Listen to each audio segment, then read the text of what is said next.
Comics हमेशा से ही एक बहुत ही तेजी और बहुत ही अच्छे तरीके से लोगों के मनोरंजन का माध्यम रही है। और सैकड़ों कॉमिक्स हर महीने रिलीज होती है सुपर हीरोज़ के नए कॉस्ट्यूम्स और क्रॉसओवर्स को लेके। इन सब के बीच से कोई एक ऐसे सुपर हीरो कॉमिक्स का सडन से फेमस होना थोड़ा मुश्किल है, वो भी किसी और को पीछे छोड़ते हुए। तो उसके लिए क्या करना ज़रूरी है, वही जो बाकी कॉमिक्स वाले नहीं कर रहे हैं, यानी जो मार्वल और डीसी नहीं कर पा रहे हैं वो कर दो तो मार्केट में स्टैंड आउट कर सकते हो। हेलो एवरीवन, स्वागत है आप सबका मेरे चैनल एनिमे हिंदी में। मार्वल और डीसी जो नहीं कर पा रही वो कर दो तो स्टैंड आउट कर सकती है आपकी कॉमिक्स। और यहीं एंट्री होती है रॉबर्ट कर्कमैन एंड कोरी वॉकर की 2003 में। एक फेल्ड साइंस डॉग जैसी कॉमिक्स बनाने के बाद वो काम कर रहे थे एक ऐसे कॉमिक्स पे जो एक नई परिभाषा, नया फ्लेवर ऐड करे इमेज कॉमिक्स की दुनिया में। और हैरानी के साथ उन्होंने कुछ जाने माने सुपर हीरोज़ बनाए, वो भी बहुत ही कम संख्या में। मतलब एक छोटी लाइब्रेरी सुपर हीरोज़ की, जिसमें से बहुत तो ऑलरेडी थे मार्केट में। तो इन्होंने आइडिया उठाया टीनेज सुपर हीरोज़ पे वर्क करने का।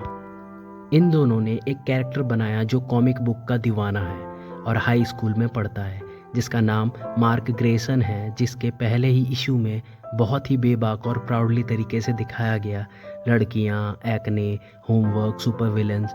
जब आप एक टीनेजर हो तो ये आपको मदद करती है इनविंसिबल बनने में।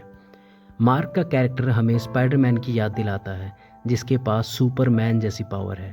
और यही क्रिएटिविटी के कारण ये कैरेक्टर बाकी सुपर हीरोज़ के आगे स्टैंड आउट कर जाता है।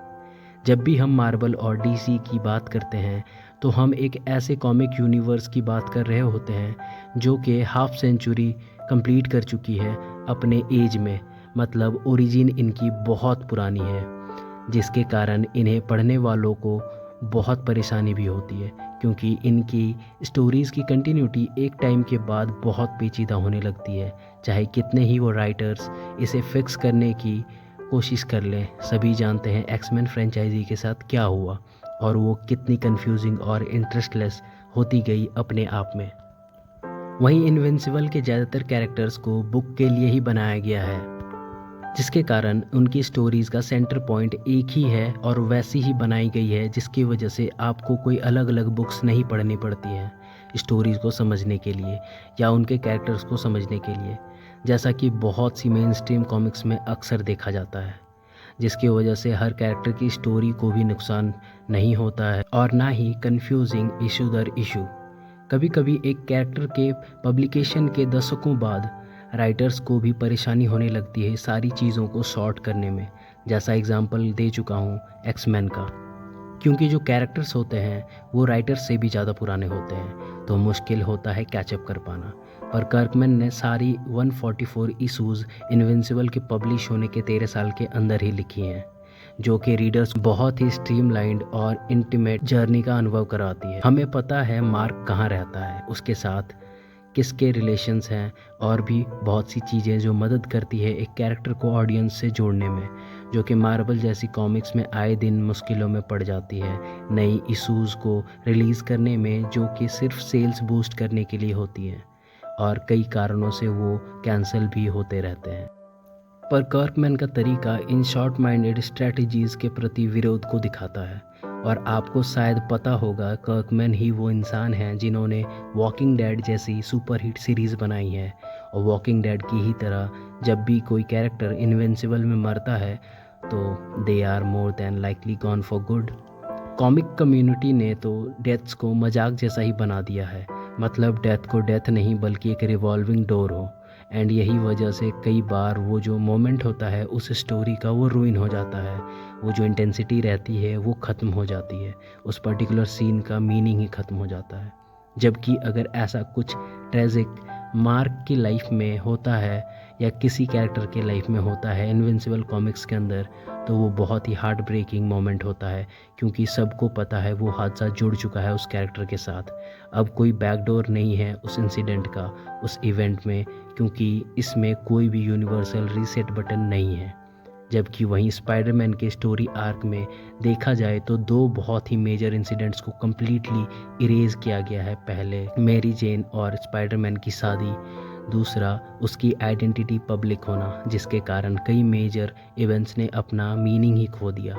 तो ये लाजमी है क्यों रीडर अब उबने लगे हैं यूनिवर्स अल्टरिंग स्टोरीज से, क्योंकि उसमें चीज़ें नेवर एंडिंग हो जाती हैं, जिसके कारण ये एक नॉर्मल सी कॉमिक लगने लगती है जिसमें एक सुपर हीरो होता है और सुपर विलेन होता है और एक never ending fight, that's it. वहीं इनविंसिबल के फाइट सीन्स में एक्चुअल वेटेज होती है रियल लास्टिंग चेंज की और बहुत ही ब्रूटल होती है as compare to Marvel and DC, जहां मार्क फील करता है कि एक सुपर हीरो होना क्या होता है एक्चुअल में। बीइंग अ हीरो मतलब ट्रॉमा, मतलब हार्ड डिसीजंस लेना और कभी कभी अपने हाथ गंदे करना भी। रियान ऑटले, जो कि इनविंसिबल सीरीज़ के एक आर्टिस्ट हैं जिन्होंने कंसिस्टेंटली 127 इशूज़ तक काम किया है इस सीरीज़ में वायलेंस को डिपिक्ट करने में, जो कि ओवर द टॉप कॉमेडिक तरीके से सिर्फ मॉर्टल कॉम्बैट से कंपेयर कर सकते हैं, जिसमें दिखाया जाता है कि असल में क्या होता है जब दो सुपर ह्यूमन लड़ते हैं। वो भी डिटेल्ड और अच्छे से कार्टूनिश और कलर को मेंटेन किया गया है, जिससे ये कॉमिक्स के सीरियस वाइब को बनाए रखता है।